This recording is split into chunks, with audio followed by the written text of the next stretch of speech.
Hello friends, crack BPSC channel पे आप लोगों का स्वागत है। इस लेक्चर में हम लोग करंट अफेयर्स कवर करेंगे। करंट अफेयर्स का सीरीज ऐसा रहेगा कि हम लोग मंथली करंट अफेयर्स कवर करेंगे, मंथ वाइज कवर करेंगे। और ये पूरा फोकस्ड है 70th प्रीलिम्स के लिए। 70th प्रीलिम्स के लिए मैं सोर्सेज बता देता हूँ कि किस किस सोर्सेज से हम लोगों ने लिया है। जैसे विजन आईएएस का सोर्स है, पीआईबी है, डिफरेंट न्यूज़पेपर है। तो हम लोग सबको कंबाइंड करके ये करंट अफेयर्स का पीडीएफ बनाया है और ये क्लास है, और हम लोग इस अकॉर्डिंग कवर करेंगे इसके थ्रू। तो चलिए हम लोग करंट अफेयर्स देखते हैं और हम लोग टॉपिक वाइज देखेंगे। जैसे जो भी करंट अफेयर मैगजीन आता है, तो जैसे पॉलिटी, फिर हिस्ट्री, इकॉनमी, जो भी सीक्वेंस रहता है उसी सीक्वेंस में हम लोग देखेंगे। और फिर लास्ट में हम लोग क्या करेंगे कि एक्सरसाइज देख लेंगे। डिफरेंट डिफरेंट जो भी टॉपिक्स होता है उसके हिसाब से देखेंगे। तभी हम लोग मंथली कवर करेंगे। मंथली कवर हम लोग करेंगे सेप्ट से, मतलब सितंबर टू सितंबर 2023 से अगस्त 2024 तक आपको मंथली करंट अफेयर्स पीडीएफ इसका और लेक्चर यूट्यूब पे मिल जाएगा। पीडीएफ आप लोग टेलीग्राम में जोड़िए, मैं लिंक दे दूँगा कमेंट बॉक्स में है, आप वहाँ से लिंक ले लीजिए और टेलीग्राम चैनल से जुड़िए जहाँ पे आपको इसका पीडीएफ मिल जाएगा। तो चलिए आज का शुरू करते हैं और हम लोग स्टार्ट करते हैं पॉलिटी से। जैसा कि आप लोग देख सकते हैं कि सितंबर के लिए शुरू करते हैं। पॉलिटी के लिए पहला न्यूज़ था नारी शक्ति वंदना बिल, जो 106 कॉन्स्टिट्यूशनल अमेंडमेंट एक्ट।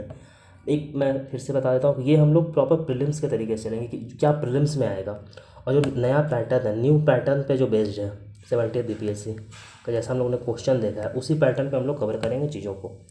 मेंस के लिए हम लोग नहीं देखेंगे भी, मेंस के लिए अलग से सीरीज आएगा, उस पर हम लोग कवर करेंगे। ये सोनली बेस्ड है 70th प्रीलिम्स के लिए, और डिफरेंट ईयर से यूपी पीसीएस है या फिर एमपी पीसीएस, जो भी स्टेट पीसीएस है सबके लिए बेस्ड है, क्योंकि हम लोगों ने पूरा एक ये नेशनल करंट अफेयर्स है तो सारा हम लोगों ने वहीं से लिया है। तो चलिए देखते हैं। और ये 106 अमेंडमेंट एक्ट है, ये याद रखिएगा कितना है, तो 106 है। अब इसमें आर्टिकल क्या क्या अमेंड हुए हैं ये पूछता है बीपीएससी। नॉर्मली आर्टिकल पूछ देता है कि कौन सा आर्टिकल किससे रिलेटेड है। लाइक जैसे 239 है जो दिल्ली के लिए है, एनसीटी दिल्ली के लिए, तो ये अमेंडमेंट होगा क्योंकि वहाँ भी इंट्रोड्यूस किया जाएगा। ये बेसिकली है क्या, मैं पहले ब्रीफ करता हूँ। 33% रिजर्वेशन वुमेन को parliament and state legislative assembly में देने का बात करता है। 33% रिजर्वेशन नारी शक्ति वंदना मिले। आर्टिकल 330A को हम लोग ऐड करेंगे, क्योंकि 330 में क्या है कि ST SC के लिए रिजर्वेशन की बात करती है लोकसभा में, जो ST SC है उनका रिजर्वेशन का बात करता है। उसी तरीके से जो 332 आर्टिकल है वो बात करता है स्टेट लेजिस्लेटिव असेंबली में ST SC के लिए। तो हम लोग 300A इंट्रोड्यूस करेंगे, तो वो स्टेट लेजिस्लेटिव असेंबली में इंक्लूड होगा वुमेन का, और इसका वैलिडिटी 15 साल रहेगा। ये अभी जब नेक्स्ट सेंसस होगा उसके बाद का जो डिलिमिटेशन होगा उसमें हम लोग उससे इंक्लूड किया जाएगा ये रिजर्वेशन बिल। इसमें ध्यान ये रखना है कि आर्टिकल याद रखना है कौन कौन सा आर्टिकल है, और 33% रिजर्वेशन है ये याद रखना है, और कौन सा अमेंडमेंट है ये याद रखना है। नेक्स्ट है साइमल्टेनियस इलेक्शन, कि एक साथ पार्लियामेंट का, स्टेट का इलेक्शन है और इवन लोग ये पंचायत या इलेक्शन का बात है। तब एक कमेटी बना था रामनाथ कोविंद कमेटी, ये याद रखिएगा, ये इंपॉर्टेंट है कमेटी का नाम। इसमें हम लोग देखते हैं कि कौन कौन सा आर्टिकल को अमेंड करेगा। तो आर्टिकल 83 अमेंड होगा, 85, 172, 356, और आर्टिकल 327 भी अमेंड होगा, 327A, जो कि इलेक्टोरल रोल ये सब का बात करता है, और ये बात करता है कि जो भी इलेक्शन रिलेटेड प्रोविजंस होगा वो पार्लियामेंट बनाएगी।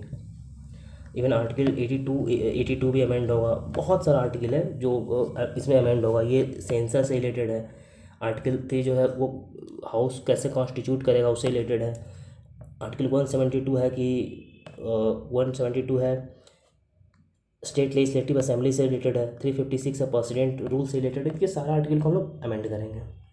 आप ये ध्यान रखें कि कौन कौन सा आर्टिकल अमेंड होगा, क्योंकि ये पूछा भी है, बीपीएससी पूछा है कि साइमल्टेनियस इलेक्शन में कौन कौन सा आर्टिकल रिलेटेड है। ये पीवाईक्यू में आपको मिल जाएगा, ये पीवाईक्यू में। नेक्स्ट है एमएलए एमपी का डिस्क्वालिफिकेशन। अभी हाल में राहुल गांधी का एग्जाम्पल है, तो वो इंपॉर्टेंट न्यूज़ बन जाता है जो कि एग्ज़ाम में आ सकता है। तो पहले देखते हैं कि डिस्क्वालिफिकेशन होता कैसे है। तो इसका प्रोविज़न क्या है कि अगर कोई भी एमपी या एमएलए 2 साल के लिए कन्विक्ट हो जाता है, 2 ईयर्स, जैसे राहुल गांधी का केस में आप लोगों ने देखा होगा कि उन्हें 2 साल का दिया गया था एग्जैक्ट तो 2 साल का जब वो होगा तो 6 साल के लिए आप इलेक्शन नहीं लड़ सकते हैं, ये ध्यान रखिएगा। 6 ईयर, अगर आप 2 साल या उससे ज़्यादा के लिए आप कन्विक्टेड हैं तो आप इलेक्शन नहीं लड़ सकते हैं 6 साल के लिए। उसी तरीके से anti defection law 10th schedule में है, वहाँ से आप डिस्क्वालीफाई हो सकते। एमपी को डिस्क्वालीफाई करता है एंटी डिफेक्शन होने पे। जब कोई चुना हुआ एमपी अगर अपने पार्टी को डिफेक्ट करता है तो ये 52nd अमेंडमेंट एक्ट से जोड़ा गया था। उसी तरीके से आर्टिकल 102(1) और 191(1) है जो कि डिस्क्वालिफिकेशन का बात करता है member of parliament and member of legislative assembly के लिए, ये याद रखिएगा। हम लोग प्रीलिम्स के लिए कवर कर रहे हैं इसलिए ज़्यादा डिटेल में नहीं जा रहे हैं। जो भी प्रीलिम्स का टॉपिक है, जब जो भी प्रीलिम्स के लिए रिलेवेंट पॉइंट है वो हम लोग देख रहे हैं। ये पॉइंट्स आप लोग याद रखिए क्योंकि प्रीलिम्स में ऐसे ही क्वेश्चन आता है। ये हाल फिलहाल में जो वाइस प्रेसिडेंट जो पैनल है उन लोगों उसमें राज्यसभा में हुआ क्या था कि सारा वुमेन जो थी उन्हें कॉन्स्टिट्यूट किया गया था, तो ये इंपॉर्टेंट हो जाता है। जैसे होता क्या है कि जब वाइस प्रेसिडेंट और जो इनके डिप्टी होते हैं अगर ये दोनों नहीं हैं तो फिर कोई पैनल से अगर अब्सेंट है तो कोई पैनल से प्रिसाइड करता है, तो ये सारा वुमेन थी इस बार। हाँ, ये ध्यान रखें अगर ये दोनों का सीट वैकेंट है तो फिर पैनल से डिसाइड नहीं होगा, फिर पैनल से कोई भी व्यक्ति डिसाइड नहीं करेगा। अगर अब्सेंट है तभी करेगा। अगर वैकेंट है सीट तो फिर प्रेसिडेंट क्या करता है, कोई भी एक मेंबर को वो अपॉइंट करता है कि आप उस पर प्रिसाइड कीजिए। तो ये इंपॉर्टेंट है, ये देख लीजिएगा। आइए हम लोग इंटरनेशनल रिलेशन की तरफ बढ़ते हैं। तभी G20 समिट इंडिया में हुआ था। इसका थीम वसुधैव कुटुंबकम का, ये आप लोग को तो पता ही होगा। अब इसमें हम लोग क्या क्या की आउटकम्स है ये देख लेते हैं। अब G20 में PPSC 69 PPSC में पूछा भी था, तो हो सकता है इस बार पूछा। तो एक ग्लोबल बायोफ्यूल अलायंस लॉन्च हुआ है, ये इंडिया लॉन्च किया, ये इंपॉर्टेंट है। बायोफ्यूल्स के लिए इंडिया लॉन्च किया। इसमें क्या क्या है, सिंगापुर है, बांग्लादेश है, इटली है, USA है, ब्राज़ील है, अर्जेंटीना है, मॉरिशस है और UAE है। ये इतना देश है, ये याद रखें कि पूछ देगा कि दे देगा क्वेश्चन कि ग्लोबल बायोफ्यूल अलायंस दे देगा और कौन कौन से कंट्रीज़ हैं और आपको ये ऑप्शन दे देगा। तो ये ध्यान रखिएगा, इतना ही देखना है प्रीलिम्स के लिए, से ज़्यादा नहीं देखना है। मैं डिटेल में कवर नहीं कर रहा हूँ, मेंस के लिए हम लोग डिटेल में कवर करेंगे, ये प्रीलिम्स के लिए है। तो मैं चाह रहा हूँ कि वीडियो जितना से शॉर्ट हो आपको रिवीजन में हेल्प करे। आप PDF देखिए और वीडियो को देखिए, आपको ईजी हो जाएगा रिवीजन के लिए। आपको करंट अफेयर्स के लिए इससे अलग कहीं नहीं देखना है, आपको यहाँ से सारा करंट अफेयर्स क्लियर होगा। जैसे IMEC है जो Indian middle east economic corridor है, तो इसमें हमेशा पूछा है कंट्री कौन कौन सा है, तो India, US, Saudi Arabia, European union, UAE, France, Germany, Italy, ये इतने कंट्रीज़ हैं। कंट्री हमेशा आप याद रखिएगा कौन कौन से कंट्रीज़ हैं। ये कनेक्ट करेगा इंडिया से यूरोप को। अब हम लोग इंपॉर्टेंट पोर्ट देखते हैं कि क्या क्या पोर्ट इसके बीच में आता है, कैसे कनेक्ट होगा। तो UAE का एक जावेल अली पोर्ट है, ये कनेक्ट करेगा। रियाद यहाँ सऊदी अरब से होते हुए जाएगा। इजराइल का हाफिया पोर्ट को कनेक्ट करेगा और सऊदी अरबिया में अल हदीदा है, ये कनेक्ट करेगा। क्योंकि ये UPSC पूछा है तो शायद BPSC भी सेम क्वेश्चन पूछ सकता है। और फिर ग्रीस का एक पोर्ट को कनेक्ट करेगा, तो ये पोर्ट ध्यान रखिएगा। तो ये क्या है कि रेल, रोड जो भी है, रेल कनेक्ट करेगा, रोड को कसी तीनों को कनेक्ट करेगा, ये ध्यान रखिएगा। और ये पार्ट है PGI का, पार्टनरशिप फॉर ग्लोबल इंफ्रास्ट्रक्चर, जो कि G7 कंट्री ने लॉन्च किया था UK में 2021 में। इसे बोला जाता है कि जो BRI है चाइना का, उसे काउंटर करने के लिए किया गया है ये ध्यान रखिएगा। अब हम लोग आते हैं अफ्रीकन यूनियन में। अफ्रीकन यूनियन में अभी क्योंकि ये G20 में मेंबर बना है अफ्रीकन यूनियन, तो ये इंपॉर्टेंट हो जाता है। ज़्यादा डिटेल देखना नहीं है, बस इतना याद रखना है कि अफ्रीकन यूनियन में स्टेट कितने हैं, तो 55 है। इसका हेडक्वार्टर कहाँ है, आदिस अबाबा है, इथोपिया में है। और कब लॉन्च हुआ था ये, 2002 में लॉन्च हुआ था। बस ये प्रीलिम्स के लिए फैक्ट पता रखना है, इतना सारा। आसियान देखते हैं, अभी हाल में आसियान समिट हुआ था जकार्ता में 18th, हमारे प्राइम मिनिस्टर गए थे। अब आसियान इस्टेब्लिश कब हुआ था, तो 1967 में बैंकॉक डिक्लेरेशन, ये पूछता है प्री में इसका इस्टेब्लिशमेंट, ये ध्यान रखिएगा। और मेंबर कौन कौन सा है, तो Brunei, Cambodia, Indonesia, Myanmar, Laos, Malaysia, Philippines, Singapore and Thailand, Vietnam, ये इतने देश हैं, ये ध्यान रखिएगा। 10 कंट्रीज़ हैं, ये ध्यान रखिएगा। और कौन कौन सा है, क्योंकि पूछ देगा कि आसियान में कौन कौन सा मेंबर है और आपको मल्टीपल चॉइस दे देगा, तो ये ध्यान रखिएगा। L69 ग्रुपिंग है, ये मेनली UNSC का जो रिफॉर्म है उसके वो लेकर के होता है कि UNSC में रिफॉर्म आना चाहिए, कैसे आना चाहिए, मतलब उसके लिए इंडिया होस्ट करता है मीटिंग। अब इंडिया को UNSC का मेंबर तो बनना ही चाहिए, होना ही चाहिए, तो इसलिए हम लोग ये करते हैं। 5I है, ये इंटेलिजेंस शेयरिंग है। जैसे जो भी इंटेलिजेंस होता है, अभी हम लोगों ने हाल में देखा था कि इंडिया और कनाडा को लेकर, इंडिया कनाडा का बीच में रिलेशन बहुत ख़राब हो गया था बीच में, जो भी कनाडा में हुआ था, तो वो इंडिया पे एलिगेशन लगा रहा था कि इंडिया ने करवाया है। तो उसी बीच में फाइव आइज़ बहुत न्यूज़ में रहा था इंटेलिजेंस को लेकर के। फाइव आइज़ बेसिकली है तो यूएस, यूके, कनाडा, ऑस्ट्रेलिया और न्यूजीलैंड, ये एंग्लोस्फीयर बोलते हैं, इंग्लिश स्पीकिंग है। तो ये 5 कंट्री का अलायंस है, ये ध्यान रखिएगा। कंट्रीज़ का नाम याद रखिएगा कि यूएस, यूके, ये सारे कंट्रीज़ हैं। अब हम लोग इकोनॉमिक्स पे आते हैं। आईआर कंप्लीट हो गया, पॉलिटी कंप्लीट हो गया। अब वाटरवेज, ये इंपॉर्टेंट है वाटरवेज। अब नेशनल वाटरवेज 1 क्या है, तो ये बिहार से भी पास होता है, जैसे यूपी, बिहार, झारखंड एंड बंगाल। तो ये 4 स्टेट से पास होता है, ये ध्यान रखिए। कहाँ से कहाँ था, हल्दिया से इलाहाबाद। और दूसरा है ब्रह्मपुत्रा, ये उड़ीसा में है, उड़ीसा। तीसरा क्या है, कोट्टापुरम कोल्लम, ये केरला में है। ये इंपॉर्टेंट, बस स्टेट याद रखिए, वही ज़्यादा इंपॉर्टेंट है, उससे ज़्यादा इंपॉर्टेंट कुछ नहीं है। नेशनल वाटरवे जो कृष्णा रिवर पे है, ये आंध्र प्रदेश में है, ये याद रखिएगा। और 5 वाला कहाँ है, तो ये आसाम में है। सॉरी, ब्रह्मपुत्रा वाला आसाम में है, चलिए सॉरी, ये उड़ीसा में है। ये 5th वाला क्लियर करके बता देता हूँ एक बार। ये ब्रह्मपुत्रा वाला आसाम में है एंड ये उड़ीसा में, ये देख लीजिए। अब पीएम विश्वकर्मा स्कीम, ये बहुत ज़्यादा न्यूज़ में रहा था अभी। तो ये स्कीम बहुत इंपॉर्टेंट हो जाती है। सेंट्रल सेक्टर स्कीम है, ड्यूरेशन इसका 2024 से 2028 तक है, 5 सालों के लिए है। नोडल मिनिस्ट्री एमएसएमई है। अब इसमें जो भी आर्टिशियन है, जैसे कारपेंटर है या फिर जो भी आप कॉबलर, मतलब जो भी एक आर्ट बनाते हैं, उन लोगों के लिए है। जो ट्रेडिशनल आर्ट्स एंड कल्चर आप लोग देखते हैं आर्टिशियन है, उन लोगों के लिए है कि जो इंगेज्ड हैं कामों में। जैसे 18 वर्ग ऐसा देखा गया है कि इन 18 काम, ये नहीं देखना है कौन कौन सा वर्ग है, वो इंपॉर्टेंट नहीं है। मेनली एलिजिबिलिटी क्राइटेरिया हम लोग देख लेते हैं। और एज, मिनिमम एज 18 होना चाहिए, 18 साल से ऊपर है तब, उससे कम में नहीं। और ये अब जैसे एक परिवार है तो एक ही, इसमें किसी एक फैमिली है तो एक फैमिली में किसी एक ही मेंबर को ये स्कीम का लाभ मिल सकता है, ये ध्यान रखिएगा।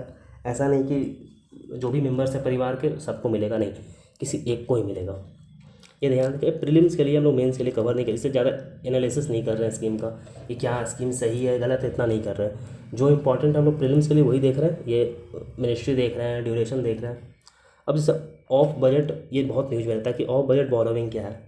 अब गवर्नमेंट डिफरेंट टाइप का बोरोविंग करती है, लेकिन ऑफ बजट बोरोविंग क्या होता है, ये गवर्नमेंट खुद से नहीं करती है। गवर्नमेंट का कोई भी पार्ट है, इवन एलआईसी या कोई भी एनटीपीसी या कोई भी एक कंपनी है या फिर गवर्नमेंट कंपनी है, जैसे कि वो बोरो करती है, लेकिन अब उसको पे तो गवर्नमेंट को बजट से ही करना पड़ेगा। तो उसी कहते हैं sir, OBB refers to the body that not reflect in budget. अब वो बजट में रिफ्लेक्ट नहीं होता है, लेकिन बोरो तो हो रहा है बजटरी रिसोर्स। अब उस, लेकिन बजट से उसको रिपेमेंट तो देना पड़ेगा, वो बजट में शो नहीं करता है क्योंकि वो गवर्नमेंट बोरो नहीं कर रही है। मान लीजिए एलआईसी ही कर रही है फॉर एग्जांपल, तो इसलिए इसको ऑफ बजट बोरोइंग करते हैं। अब ये फिजिकल में पार्ट नहीं, क्योंकि गवर्नमेंट अगर बोरो करेगी तभी पार्ट होगा, लेकिन गवर्नमेंट का कोई सब्सिडरी या कोई भी बॉडी है वो कर रही है। जैसे FCI, अगर फूड बिल को सब्सिडी, अब जैसे फूड बिल सब्सिडी है उसको पे करने के लिए FCI लोन ले रही है कहीं से, तो ये ऑफ बजट बोरोइंग में आता है। अब उसका बिल गवर्नमेंट ही पे करेगी, यही होता है। फाइनेंशियल इंक्लूजन इंडेक्स, ये RBI का, ये ध्यान रखिएगा, फाइनेंशियल इंक्लूजन इंडेक्स। अब बासेल कैपिटल फ्रेमवर्क है, ये हम लोग देखते हैं। अब बासेल 1, बासेल 2, बासेल 3, ये बैंकिंग में बैंकिंग सेक्टर जो है उसको सही तरीके से वर्क करे, बैंक सही तरीके से वर्क करे, ज़्यादा बैड लोन्स ना हो, इसलिए सर्टेन गाइडलाइंस होता है बासेल में, डिफरेंट। फर्स्ट बासेल में कुछ नॉर्म था, सेकेंड में था, थर्ड अभी इम्प्लीमेंट हो, RBI ने नोटिफाई किया, इसलिए ये इम्पॉर्टेंट हो जाता है। हम लोग देखते हैं क्या क्या बासेल नॉर्म्स में है। इसमें मेनली है क्या कि जो कैपिटल एडिक्वेसी रेशियो है। अब कैपिटल एडिक्वेसी रेशियो होता है क्या कि जैसे डिफरेंट टाइप का कैपिटल होता है बैंक के पास, लाइक Tier 1 कैपिटल जो होता है उसको बेस्ट टाइप ऑफ कैपिटल बोलते हैं क्योंकि वो बहुत लिक्विड होता है, तो और Tier 2 होता है जो उससे कम लिक्विड होता है। तो इस तरीके से डिफरेंट कैपिटल होता है। तो उसमें बासेल नॉर्म में क्या है कि जो कैपिटल एडिक्वेसी रेशियो है वो 8% होना चाहिए, ये बासेल 3 बोलता है। बासेल बेसिकली स्विट्जरलैंड में एक जगह है, वहाँ पे जितने भी डिफरेंट जैसे RBI हो गया या फिर डिफरेंट जितने भी कंट्री के सेंट्रल बैंक के गवर्नर्स होते हैं, लोग मिलते हैं और फिर डिसाइड करते हैं। लेकिन RBI ने क्या बोला है कि इंडिया में CAR 9% होना चाहिए, ये इंपॉर्टेंट है। ये आप डेटा पूछ सकता है क्योंकि बासेल नॉर्म बोलता है 8%, लेकिन RBI बोला नहीं, इंडिया में 9% रहेगा। हम लोग 1% का सेफ्टी नेट लेके चलते हैं। अब पोस्ट पेमेंट बैंक देखते हैं क्या होता है। जैसे पोस्ट पेमेंट, अभी पेटीएम था, अभी पेटीएम को बंद कर दिया गया है, बंद किया है पेटीएम को, तो इसलिए ये इंपॉर्टेंट है। जैसे एयरटेल बैंक हो गया या फिर पोस्ट पेमेंट बैंक हो गया, ये सब पेमेंट बैंक होता है। ये लोग डिफरेंट होता है उससे, नॉर्मल बैंक जैसे SBI, इन लोग से डिफरेंट होता है ये। अब ये रेगुलेटरी क्या होता है कि बैंकिंग रेगुलेशन एक्ट 1949 के अंदर रेगुलेट होती है, या RBI रेगुलेट करती है इसे। अब ये इंडियन पेमेंट बैंक क्या आती है, मिनिस्ट्री ऑफ कम्युनिकेशन, जैसे पोस्ट है उसके अंदर, ये 100% गवर्नमेंट ओन्ड है ये गवर्नमेंट ऑफ इंडिया की है। अब इसका हम लोग कुछ फीचर देख लेते हैं। ये नचिकेत मोर कमेटी के रिकमेंडेशन पे बेस्ड है। अब इसमें क्या होता है कि हम लोग से फिक्स डिपॉजिट आप लोग नहीं बैंक एक्सेप्ट कर सकती है, क्रेडिट कार्ड इशू नहीं कर सकती है, आप किसी को लोन इशू नहीं कर सकते हैं। नॉर्मल बैंक ये सब करती है, लेकिन ये अलाउड नहीं होता। ये ध्यान रखिए कि क्या क्या अलाउड नहीं होता, ये अलाउड नहीं होता है। हाँ, आप सर्टेन अमाउंट तक डिमांड डिपॉजिट आप ले सकते हैं। अब इसका क्या होता है कि जो 75% है आपको गवर्नमेंट सिक्योरिटी ये सब में इन्वेस्ट करना होता है आप अपने इनकम के लिए। तो ये इंपॉर्टेंट है, ये ध्यान रखिएगा थोड़ा, क्या क्या एक्सेप्ट नहीं करती, ये इंपॉर्टेंट है। अब MSME में हम लोग आते हैं। एक उद्यम पोर्टल है MSME के लिए, जब जहाँ पे MSME का रजिस्ट्रेशन होता है, तो ये इंपॉर्टेंट है। आपसे एग्जाम में पूछ दिया कि उद्यम पोर्टल किस चीज़ से रिलेटेड है, आपको 4 ऑप्शन दे देगा, उसमें एक MSME भी रहेगा, तो आपको MSME मारना है, ये इंपॉर्टेंट है। अब एक MSME के लिए डेटा क्या है कि कभी कभी प्रीलिम से पूछता है कि 27% MSME, ये मेंस के लिए इंपॉर्टेंट है, वो मैन्युफैक्चरिंग सेक्टर में इंगेज है, और 73% है जो सर्विसेज में इंगेज है। होना क्या चाहिए था कि जो MSME सेक्टर है वो ज़्यादा मैन्युफैक्चरिंग में इंगेज होना चाहिए था, लेकिन है क्या, सर्विसेज में ज़्यादा इंगेज है। अब हम लोग देख लेते हैं कि क्या कंपोजिशन और क्राइटेरिया होता है।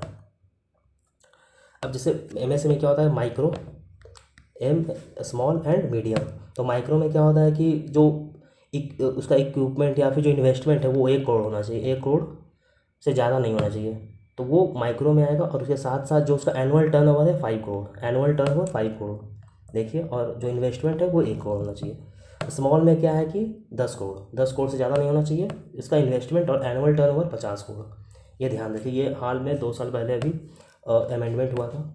और मीडियम में क्या है, 5 करोड़, मीडियम में क्या है 50 करोड़ आपका इन्वेस्टमेंट, और एनुअल टर्नओवर 250 करोड़, इससे ज़्यादा नहीं होना चाहिए। अगर इससे ज़्यादा है तो फिर आप एक्सीड कर जाइएगा। ये डिफिनेशन क्या है कि डिफरेंट बेनिफिट मिलता है उस चीज़ के लिए, माइक्रो को डिफरेंट बेनिफिट मिलता है, स्मॉल को, सबका अपना अपना बेनिफिट है, टैक्स बेनिफिट मिलता है, हर तरीके से गवर्नमेंट सपोर्ट करती है। क्योंकि MSME ऐसा सेक्टर है कि सबसे ज़्यादा एम्प्लॉयमेंट MSME सेक्टर देती है, और सबसे ज़्यादा अनऑर्गेनाइज सेक्टर भी है, तो इसलिए अब हम लोग देखते हैं डिफरेंट टेक्नोलॉजी। ये BPSC के लिए, आपकी कोई भी स्टेट एग्ज़ाम के लिए दी मोस्ट इम्पॉर्टेंट टॉपिक है। यहाँ से क्वेश्चन डायरेक्ट आते हैं एग्ज़ाम में। सबसे पहले बैलिस्टिक मिसाइल, ये surface to surface air missile है। हम लोग बैलिस्टिक मिसाइल क्या होता है और क्रूज़ मिसाइल क्या होता है, ये दोनों का हम लोग डिफरेंस समझ लेते हैं। बैलिस्टिक मिसाइल क्या होता है, पैराबोलिक पाथ में ट्रैवल करता है। क्रूज़ मिसाइल जो है वो सीधा ट्रैवल करता है, लाइक ये अग्नि जो सीरीज है, या फिर जो PATNA पटना सीरीज है, एक सेकंड इधर लिख देता हूँ, जो पटना सीरीज है PATNA, ये बैलिस्टिक मिसाइल है। जैसे P से पृथ्वी हो गया, A से अग्नि हो गया, T से त्रिशूल हो गया, N से नाग हो गया, A से आकाश हो गया। ये जो है वो बैलिस्टिक मिसाइल्स है, उसका पैराबोलिक पाथ होता है, और ये लॉन्ग टर्म डिस्टेंस कवर करते हैं। क्रूज मिसाइल जैसे ब्रह्मोस है, ये स्ट्रेट लाइन में चलती है, इसे ब्रह्मोस करता है। अब इसमें क्या होता है, एक सर्टेन हाइट तक ले जाकर छोड़ दिया जाता है अपना वो फ्यूल कंजप्शन इन सब के लिए, और लॉन्ग डिस्टेंस ट्रेवल करने के लिए। अब हम लोग देखते हैं नेक्स्ट, नायोमा एयरफील्ड। अब नायोमा एयरफील्ड कहाँ है, तो ये लद्दाख में, ये ध्यान रखिएगा। नायोमा एयरफील्ड कहाँ है, तो लद्दाख में। अब दे देगा आपको 4 ऑप्शन, पूछ दे। ये रिसेंटली डेवलप्ड है, और लद्दाख में, लद्दाख चाइना को लेकर के बहुत न्यूज में भी रहता है, और ये इंडिया का सिक्योरिटी पर्पज से भी पूछ देगा कि कहाँ है, जम्मू कश्मीर, लद्दाख और अरुणाचल प्रदेश। आपको 4 ऑप्शन दे देगा, तो लद्दाख देखना है। अब एक सेकेंड, सॉरी, हम लोग एक्सरसाइज देखते हैं, डिफरेंट एक्सरसाइज। अब वरुण, तो वरुण क्या है, तो नेवल एक्सरसाइज है, फ्रांस और नेवी के बीच में। ये बस इतना याद रखना है कि किसके किसके बीच में, फ्रांस और नेवी के बीच में। सिम्बैक्स क्या है, तो इंडिया एंड सिंगापुर। अब नाम से देख लीजिए, सिंगापुर इंडिया मैरीटाइम, ऐसे करके मैरीटाइम बायलैटरल एक्सरसाइज, आपको यहीं से पता चल जाएगा। तो ये एनुअल बायलैटरल एक्सरसाइज नेवल है, नेवी का है, ये याद रखिएगा। किसके किसके बीच है, तो इंडिया सिंगापुर। नमामि गंगे, अब इन्वायरमेंट में हम लोग आते हैं, नमामि गंगे प्रोजेक्ट। अब नमामि गंगे प्रोग्राम क्या है वो देखते हैं। अब इसका ऑब्जेक्टिव क्या है कि ट्विन ऑब्जेक्टिव है, जैसे आपको पॉल्यूशन भी हटाना है, पॉल्यूशन भी रिमूव करना, और जो रिवर्स है, गंगा जी हैं जो हम लोग बोलते हैं उन्हें, रिजेवनेट भी करना है, मतलब फिर से जीवित करना है कि वो अपना नॉर्मल फ्लो में, नेचुरल फ्लो में बहते रहें। अब इसके साथ साथ इसका जो गंगा का ट्रिब्यूटरी है उससे भी हम लोग कवर करते हैं। अब नमामि गंगे मिशन प्रीलिम्स के लिए हम लोग देख लेते हैं, ज़्यादा मेंस में नहीं जाएंगे। 2 फेज़ में है, ये याद रखिएगा, 14 से 21, 22 से 26, ये 2 फेज़ में है। ये सेंट्रल सेक्टर स्कीम है, इम्प्लीमेंट कौन कर रही है? तो national mission of clean Ganga ये इम्प्लीमेंट कर रही है। ये मिनिस्ट्री ऑफ जल शक्ति के अंदर आती है। अब इसमें क्या क्या है? तो सीवेज ट्रीटमेंट है, रिवर फ्रंट डेवलपमेंट है, रिवर सरफेस है, एफॉरेस्टेशन है, पब्लिक अवेयरनेस है, बहुत सारा इसमें काम होता है। ऐसे ये ध्यान रख लीजिए क्या क्या होता है। वैसे कुछ भी अगर ऑप्शन में आए इस टाइप का तो आप एक गेस वर्क करके नमामि गंगे लगा दीजिएगा। ये इंपॉर्टेंट है कि मिनिस्ट्री है, कौन इम्प्लीमेंट कर रहा है वो इंपॉर्टेंट है, फेज में 2 फेज है वो इंपॉर्टेंट है, और सेंट्रल सेक्टर स्कीम है ये इंपॉर्टेंट है। ठीक। अब ब्रेक थ्रू एजेंडा रिपोर्ट क्या है? अब ब्रेक थ्रू एजेंडा रिपोर्ट क्या आती है?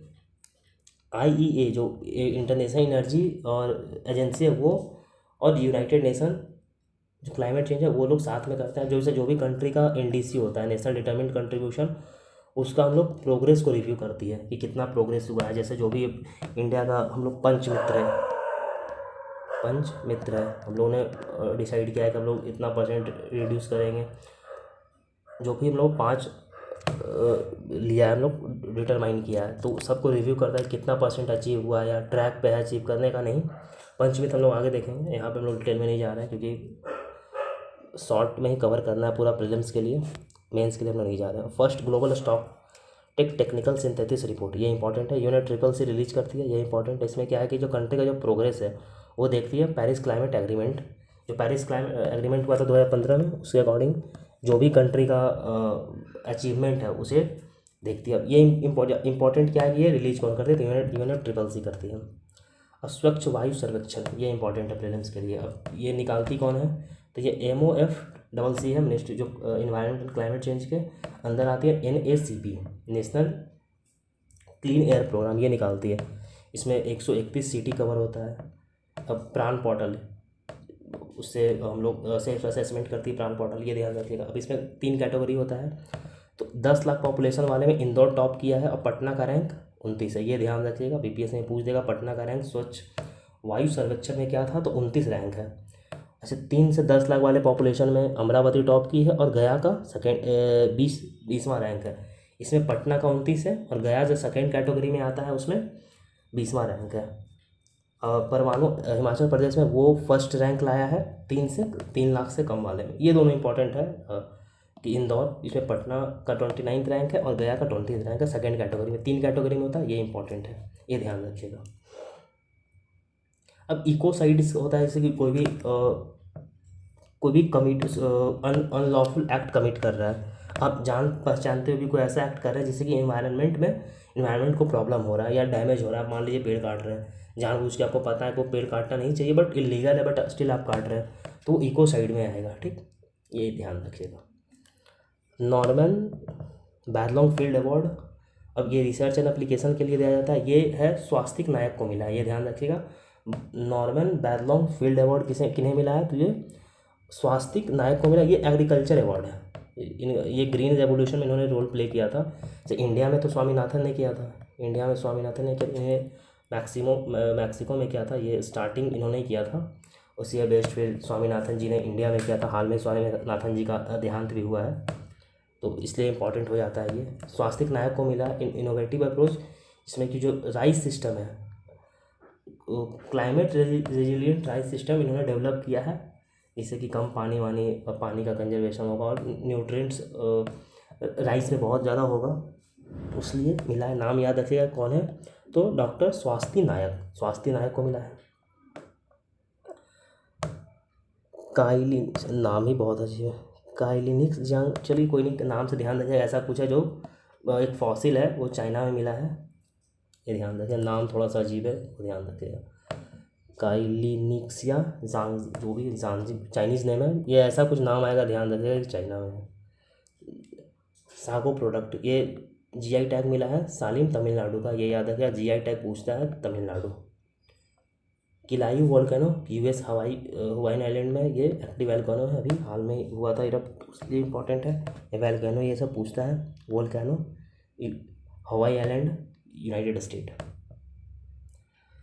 मालवीय मिशन किस चीज़ के लिए? ये टीचर ट्रेनिंग के लिए। टीचर ट्रेनिंग प्रोग्राम जो होता है उसके लिए मालवीय मिशन है। मदन मोहन मालवीय से ध्यान रखिएगा, टीचर ट्रेनिंग प्रोग्राम के लिए है। Digital infrastructure for knowledge sharing, Diksha portal जो है वो एनसीईआरटी का इनिशिएटिव है, मिनिस्ट्री ऑफ एजुकेशन। अब इसमें आप नाम से ही पता चल जाएगा, डिजिटल इंफ्रास्ट्रक्चर नॉलेज शेयरिंग, कुछ एक ऐसा दीक्षा पोर्टल क्रिएट करना है जिसमें डिजिटल नॉलेज शेयरिंग हो। जो भी डिजिटल लाइब्रेरी क्रिएट करना है, जो भी आपको डिजिटली आप बच्चा पढ़ सकता है उसके लिए एनसीईआरटी का इनिशिएटिव है, जो कि मिनिस्ट्री ऑफ एजुकेशन के अंदर आता है, ये ध्यान रखिएगा, दीक्षा पोर्टल एनसीईआरटी। अब आयुष्मान भव कैंपेन क्या है? तो ये जो ग्राम पंचायत जो भी होता है ना, वहाँ पे हेल्थ केयर कवरेज को बढ़ाने के लिए आयुष्मान भव, जो आयुष्मान भारत कैंपेन है हेल्थ केयर के लिए, उसी तर्ज पे ग्राम पंचायत के साथ किया गया, कुछ को विलेज लेवल पे, डिफरेंट विलेज लेवल पे पहुँचाने के लिए किया गया। हम लोग अब साइंस एंड टेक देख लेते हैं। आदित्य एल1 ये बहुत इंपॉर्टेंट है, बहुत ज़्यादा न्यूज़ में रहा है। अब आदित्य एल1 क्या है कि ये स्पेस बेस्ड ऑब्जर्वेटरी है, ठीक। अब स्पेस में जैसे L1 पॉइंट जो है वहाँ पे जा करके आदित्य एल1 ऑब्जर्व करेगा। अब L1 पॉइंट हम लोग देखते हैं, लैंग्वेज पॉइंट क्या होता है वो देखते हैं। अब डिफरेंट 5 लैंग्वेज पॉइंट, ये सन है। अब सन से डिफरेंट लैंग्वेज पॉइंट, एक L1, एक इधर हो गया, एक L2 यहाँ हो जाएगा, होता है L4, एक L5 है और एक L3 है, ऐसे ऐसे रहता है ये। अब लैंग्वेज पॉइंट क्या होता है कि यहाँ जो भी फोर्स होता है, ग्रेविटेशनल फोर्स सन का और अर्थ का, यहाँ पे इक्विलिब्रियम में रहता है दोनों, तो जिससे कि बैलेंस हो जाता है, कहीं मूवमेंट नहीं होता है, तो ये इक्विलिब्रियम में, ये फोर्स यहाँ पे इक्विलिब्रियम में रहता है, जो भी फोर्स है दोनों का। तो यहीं पे L1 जो है यहाँ पे रखा गया है, आदित्य L1 को रखा गया है, जो कि एक sun based observatory, space based observatory, मतलब ये ऑब्जर्व करेगा, यहाँ से सन को ऑब्जर्व करेगा, जो भी इसे हॉलो ऑर्बिट भी बोलते हैं, लैंग्वेज पॉइंट हॉलो ऑर्बिट के नाम रखा गया है। अब कुछ मिशन देख लेते हैं ऊपर। अब क्या है कि ये सोलर अपर एटमॉस्फेरिक, जो कि क्रोमोस्फेयर है, कोरोना जो कोरोना होता है, जो अपर सरफेस होता है उसे स्टडी करेगा। जैसे जो भी कोरोनल मास इजेक्शन होता है, जैसे सन है तो उससे जो भी जैसे सोलर विंड या कुछ भी निकलता है, तो ये सबको स्टडी करेगा, ये इंपॉर्टेंट है। Origin, composition, dynamics, solar wind, ये सब देख लिया, ये ऊपर आप एक ध्यान रख लीजिए। और आदित्य एल1 क्या है कि इसमें 7 पेलोड है, ये याद रखिएगा, 7 पेलोड है। एग्जाम में पूछ देगा, 4 रिमोट सेंसिंग है, 3 इन सीटू है, ठीक। अब ये सब VELC, सूट, सोलेक्स, हिलियोस, ये आप ऊपर टर्म्स याद रखिए। अगर प्रेजेंस में कुछ ऐसा आता है तो आप इसे आदित्य एल1 से एसोसिएट कर दीजिएगा कि आदित्य एल1 में ऐसा कुछ था। अब ज़्यादा डिटेल में जाना नहीं है प्रीलिम्स के लिए, बस एक एसोसिएशन होना चाहिए। हाँ, अब देखिए जैसे gravitational pull of 2 larger body, हम लोग लैग्रेंज पॉइंट अभी देखा, 2 लार्जर बॉडी, इसमें एक पीछे रहता है, एक इस साइड रहता है, L2 में जेम्स वेब टेलीस्कोप है, वो L2 पे ही है। देखिए हाँ, नासा का जो जेम्स वेब टेलीस्कोप है ये L2 पॉइंट पे प्लेस्ड है, ये इंपॉर्टेंट है प्रेजेंस के लिए। अब टाइडल लॉकिंग देखते हैं, टाइडल लॉकिंग क्या है, ये इंपॉर्टेंट है क्योंकि चंद्रयान 3 में हम लोग टाइडल लॉकिंग का यूज हुआ है। अब ये क्या होता है कि जो मून का रोटेशन होता है, मून जो रोटेट करती है, मून का रोटेशन अपने एक्सिस पे, और मून का रेवोल्यूशन अर्थ के राउंड, ये अर्थ है और ये मून है, तो इसका रेवोल्यूशन अर्थ के राउंड और इसका अपने एक्सिस पे, दोनों का टाइम जो होता है वो 28 दिन होता है और दोनों सेम होता है। तो इस वजह से क्या होता है कि जो मून का एक सरफेस होता है वो अर्थ के साइड पे होता है और सन के साइड पे 14 दिन के लिए। तो कहा जाता है कि जो मून का जो 14 दिन होता है, सॉरी जो अर्थ का 14 दिन होता है वो मून का 1 दिन के बराबर होता है। तो ये टाइडल लॉकिंग है। Only one side of moon is visible, मतलब एक साइड ही विजिबल होता है मून के लिए, मून पे। इसलिए आप लोग देखा होगा कि 14 दिन के लिए जो चंद्रयान 3 था वो वर्क करेगा, क्योंकि 14 दिन तक उसे सोलर एनर्जी मिलता रहेगा, जिससे कि वो चार्ज होता रहेगा। वेनेडियम अभी न्यूज़ में था, जियोलॉजिकल सर्वे ऑफ इंडिया वो डिस्कवर किया है। गल्फ ऑफ खंबात कहाँ, तो गुजरात में, क्या ये याद रखिएगा। अब वेनेडियम का सिंबल क्या होता है, बीपीएससी का साइंस में पूछ सकता है। वेनेडियम एटॉमिक नंबर 23 होता है। अब मेटल है तो ये क्या होगा, सिल्वर ग्रेस मेटल होता है, डक्टाइल होता है, मेलिएबल होता है, रेसिस्टेंट टू कोरोजन, मतलब कि जंग वंग नहीं लगता है, वाटर से, ऑक्सीजन से रूम टेम्परेचर पर रिएक्ट नहीं करता, ये इंपॉर्टेंट है, ये याद रखिएगा। अब सबसे ज़्यादा प्रोड्यूसर बड़ा कौन है, तो चाइना के पास लार्जेस्ट रिजर्व प्रोड्यूसर भी है, लेकिन ब्राज़ील जो है ना वो लार्जेस्ट एक्सपोर्ट करता है। अगर एक्सपोर्टर पूछा जाए तो ब्राज़ील, बट अगर हाईएस्ट वेनेडियम रिजर्व कहाँ है तो चाइना में है। अब क्रिस्पर-Cas9, अब क्रिस्पर-Cas9 क्रिस्पर क्या है, तो क्रिस्पर जो है वो डीएनए का जो सीक्वेंस होता है वो डिटरमाइन करता है कि कहाँ पे एंजाइम कट करेगा, वो वर्क कहाँ पे करेगा। ये कौन डिसाइड करता है? क्रिस्पर। और कैसनाइन क्या होता है? वो एक एंजाइम होता है जो कि कट करता है, ये सीजर यही होता है, मॉलिकुलर सीजर होता है जो कि कट करता है। क्रिस्पर डिसाइड करता है कहाँ पे कट करेगा। मान लीजिए कि ये कट करना है इस चीज़ को, तो क्रिस्पर डिसाइड करेगा कि यहाँ से यहाँ कट करना है, तो ये डिसाइड कौन करेगा? क्रिस्पर। लेकिन इसे कट कौन करेगा? तो कैसनाइन। तो इसलिए क्रिस्पर का ये इंपॉर्टेंट है, प्री के लिए बहुत ज़्यादा इंपॉर्टेंट है, यूपीएससी भी 2 बार क्वेश्चन पूछ सका है, ये बहुत ज़्यादा इंपॉर्टेंट है। Kakrapar nuclear power plant. Kakrapar nuclear power plant कहाँ है? तो गुजरात में। ये इंडिजीनियसली मेड है, मतलब इंडिया खुद से बनाया। इससे पहले वो हेल्प लेके बना, हम लोग ने हेल्प लिया था डिफरेंट से, डिफरेंट कंट्रीज से, लाइक यूएस से, फ्रांस, रसिया, सब लोग, लेकिन ये इंडिया का अपना है। और ये बिगेस्ट है, सबसे बड़ा बिगेस्ट है इंडिया का, इंडिजीनियसली डेवलप्ड वेरिएंट है। ये प्रेशराइज हैवी वाटर यूज करता है। इन्रिचमेंट, अब जैसे हम लोग यूरेनियम का इन्रिचमेंट देख लेते हैं। जब यूरेनियम का इन्रिचमेंट 3 to 5% होता है तो इलेक्ट्रिसिटी बनता है।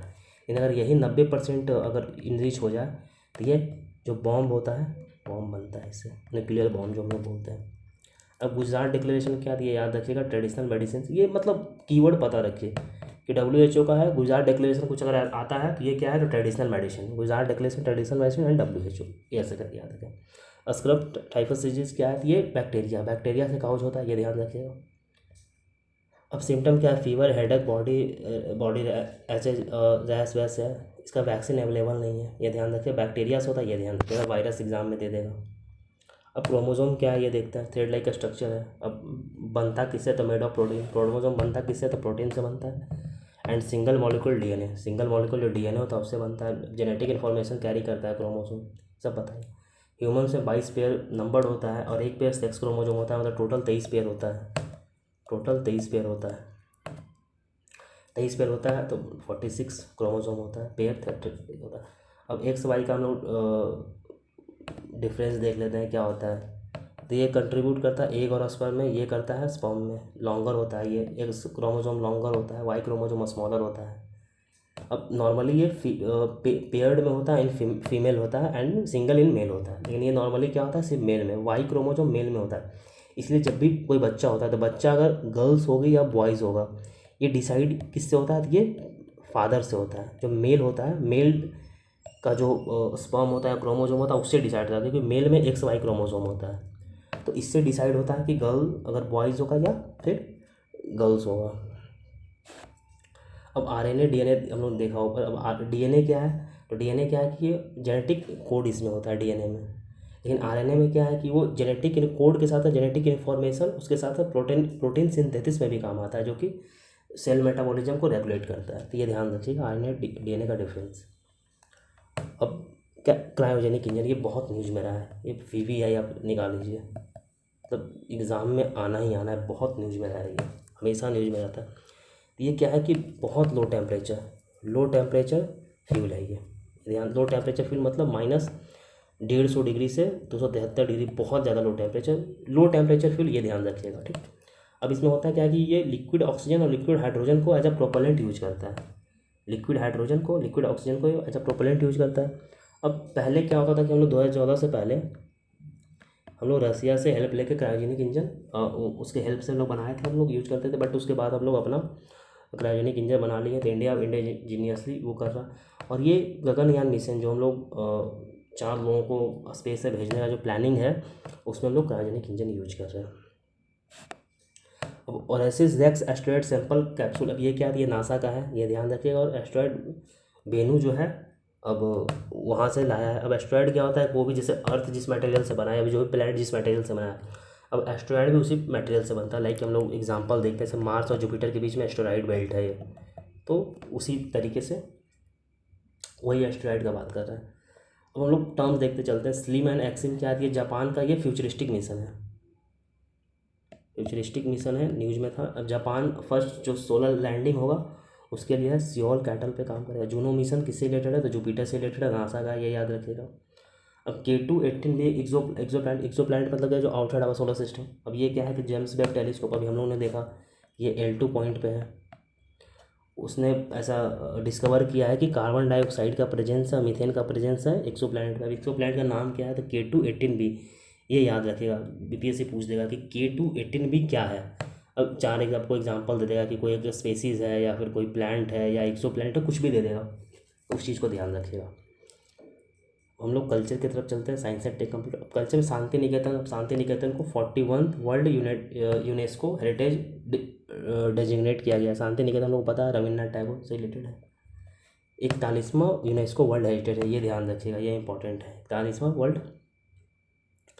अब statute of oneness, statute of oneness Omkareshwar MP में इंस्टॉल किया गया। ये आदि शंकराचार्य का है। अब आदि शंकराचार्य कौन थे? ये फाउंडर ऑफ अद्वैत वेदांत, मतलब नॉन डुअलिज्म।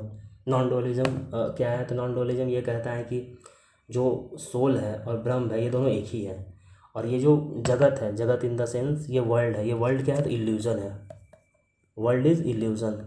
और एकमात्र रियलिटी क्या है? तो ब्रह्म, ब्रह्म जो है ना ये रियलिटी है। और आपको विद ट्रू नॉलेज आप ब्रह्म को प्राप्त कर सकते हैं। लाइक ज्ञान मार्ग का ये फिलॉसफी ने दिया था कि आपको अगर ये नॉलेज हो गया कि ये वर्ल्ड क्या है, तो ये मिथ्या है, मिथ्या मीन इल्यूज़न है, और आप ब्रह्म को कैसे प्राप्त कर सकते हो? तो राइट नॉलेज से। अब राइट नॉलेज कैसे आएगा? तो आपका ट्रू सेंस से आएगा, इन्फेयरिंग से आएगा, डिफरेंट थिंग। एंड इन्हीं के एक जो रामानुज थे वो भक्ति मार्ग का बात बताए थे कि जो सोल है वो ब्रह्म है, ये दोनों डिफरेंट है, और सोल भक्ति करके ब्रह्म को अचीव कर सकता है। अब कोकरोबोक लैंग्वेज क्या है? कोक बोरोक, ये त्रिपुरा से रिलेटेड है, ये ध्यान रखिएगा। बस इस तरह राष्ट्रीय विज्ञान पुरस्कार, राष्ट्रीय विज्ञान पुरस्कार क्या है? ये नया अभी लॉन्च हुआ है, तो ये इंपॉर्टेंट है। अब ये रिमार्केबल कॉन्ट्रीब्यूशन जो भी साइंटिस्ट ने दिया वो इंक्लूड कर, like physics, chemistry, atomic energy, different different, मतलब 13 डोमेन है। फिजिक्स केमिस्ट्री ऐसे ध्यान रखिएगा कि 13 डोमेन, ये प्रीलिम्स के लिए इंपॉर्टेंट है, पूछ देगा एक स्टेटमेंट है कितने डोमेन्स है, 13 डोमेन है। एलिजिबिलिटी क्राइटेरिया क्या है? कि जो भी साइंटिस्ट वर्क कर रहे हैं या फिर टेक्नोलॉजी है, इनोवेशन है, गवर्नमेंट है, प्राइवेट से कहीं भी वर्क कर रहे हैं तो वो सब एलिजिबल है। Even people of Indian origin abroad में रह रहे हैं वो भी एलिजिबल है। अब अवार्ड का अनाउंसमेंट, अब ये याद है कि 11th में क्या है? नेशनल टेक्नोलॉजी डे है, और 23 अगस्त क्या है? National space day. ये इंपॉर्टेंट है, ये दोनों टर्म्स याद है। कब नेशनल टेक्नोलॉजी डे कब मनाया जाता है? तो 11 मई को मनाया जाता है, और नेशनल स्पेस डे कब मनाया जाता है? तो 23 को। 23 को हम लोग वो चंद्रयान से रिलेटेड है। नटराज स्टैचू देखते हैं क्या है। अब ये नटराज स्टैचू बेसिकली ब्रॉन्ज वाला है, ये हम लोग अभी जो भारत मंडपम है वहाँ भी देखे थे, ये हमेशा न्यूज़ में रहता है। इस शिवा का फर्स्ट अपीयरेंस है पलवा पीरियड के टाइम पे, ये फर्स्ट अपीयर किया था, बट ये पॉपुलराइज कब हुआ था? तो चोला टाइम के, चोला डायनेस्टी के टाइम पर पॉपुलराइज किया गया था। अब इनका फीचर देखते हैं। अब राइट हैंड साइड में डमरू है, डमरू अब क्या सिग्निफाई करता था? क्रिएशन, ये वर्ल्ड का क्रिएशन, डिस्ट्रक्शन डमरू सिग्निफाई करता है। ऐसा लोग सुनते हैं कि वो शिव भगवान जो डमरू बजाता है तो उससे क्रिएशन ये होता है। अपर हैंड में वो अग्नि होल्ड करते हैं, जो अपर हैंड है उसमें अग्नि होल्ड करते हैं, जो कि डिस्ट्रक्शन है, एंड इस काउंटर पार्ट डमरू जो क्रिएशन है, अग्नि क्या डिस्ट्रक्शन है। लोअर राइट हैंड जो अभय मुद्रा है, अगेंस्ट दैट, मतलब जो आपको फियर है उन सबको ख़त्म करने के लिए है। लोअर लेफ्ट हैंड में ढोला हंसता है, right leg balance and suppressing. अब समरा एक डेमन है जो कि इग्नोरेंस और फॉरगेटफुल है, उसको सप्रेस करते हैं। लेफ्ट लेग है भुजंग स्टांस है, और जो भी ये बॉल्ब जो है ये फ्लेम गार्लैंड है जो वो डांसिंग फेडरेशन उसको शो करता है। रामोन मैग्सेसे अवार्ड हम लोग देखते हैं। असम बेस्ट ऑन्कोलॉजिस्ट हैं रवि कनन, ये इंपॉर्टेंट है, ये ध्यान रखिएगा, उन्हें मिला है 2023 के लिए है। अब रामसे मैग्सेसे को एशिया का नोबेल प्राइज़ कहा जाता है, एशिया का नोबेल प्राइज़ कहा जाता है। रामोन मैग्सेसे अवार्ड किन्हें मिला है? तो रवि कनन को मिला है। ख़त्म हो गया। एक प्लेसेस इन न्यूज है, हम लोग ये थोड़ा सा देख लेते हैं। प्लेसेस इन न्यूज इंपॉर्टेंट क्या क्या है पूछता है, जैसे कि सूरत में जो हम लोग अभी काकरा पर न्यूक्लियर पावर प्लांट ऊपर देखे थे जो कि इंडिजिनियस था, लार्जेस्ट बना हुआ है, थर्ड फेज में, थर्ड। तो ये कहाँ है? तो गुजरात सूरत में, ये ध्यान रखिएगा। और जैसे जीका वायरस का जो फर्स्ट केस कहाँ पाया गया था? मुंबई में पाया गया है जीका वायरस का। तो ये पूछता है एग्जाम में कि जीका वायरस का फर्स्ट केस कहाँ पाया गया? तो यहाँ है। अच्छा, एशियाटिक वाइल्ड लॉग डोले ये कहाँ है? सिमोगा कर्नाटका में। कोल वेटलैंड केरला में, ये ध्यान रखिएगा, कोल वेटलैंड। अच्छा, लायन टेल मकाओ कहाँ स्पॉट किया गया? तो ये तमिलनाडु में मिलता है, अब वेस्टर्न घाट, ये ध्यान रखिएगा। वोज वेटलैंड मध्य प्रदेश में। बस ये टर्म्स ध्यान रखिए कि कहाँ एक है रफली। आपको प्रीलिम्स में डायरेक्ट क्वेश्चन ना भी आए तब भी आपको यहाँ से हेल्प होगा। जोहरात का है तो आसाम में है। पुराना किला हम लोग को सबको पता है दिल्ली में। तो आज का करंट अफेयर्स का सेशन हम लोग समाप्त करते हैं। और एक 30 सेकंड में आपको और लूँगा, मैं ब्रीफ कर देता हूँ कुछ। इसका PDF आपको टेलीग्राम पे मिल जाएगा, आप टेलीग्राम से जुड़िए। कमेंट बॉक्स में आपको इसका लिंक मिल जाएगा, आप वहाँ जुड़िए, फ्री PDF आपको मिल जाएगा, आप PDF को पढ़िए। ये डिफरेंट सोर्स जितने भी सोर्स हैं, विजन IAS का है मैगज़ीन, या फिर PIV, the Hindu, Indian express, सबका सोर्स से कंबाइंड है ये। हम लोगों ने सबका सोर्स से इम्पोर्टेंट जो भी न्यू पैटर्न पे बेस्ड है, उसके लिए हम लोगों ने करंट अफेयर्स बनाया है। आप देखिए, हम लोग पूरा 1 साल का बिहार का करंट अफेयर्स और नेशनल दोनों का कवर करेंगे, और ये फ्री ऑफ कॉस्ट है। आपको इसके अलावा कहीं नहीं देखना है करंट अफेयर्स के लिए। हम लोग गारंटी देते हैं कि 30 क्वेश्चन में से मैं ये तो नहीं कहूँगा कि 30 में से 30 आ जाएगा, क्योंकि ये कहना बेवकूफ़ी है। हाँ, 30 में से मैं 20+ का तो गारंटी लेता हूँ, 20+ आपका यहाँ से सही हो जाएगा। और आप लोगों ने देखा होगा कि हम लोग करंट अफेयर्स के साथ स्टैटिक भी डिस्कस कर रहे हैं कि क्या स्टैटिक में क्वेश्चन पूछा जा सकता है करंट अफेयर से रिलेटेड, तो वो भी हम लोग यहाँ से कवर कर लेंगे।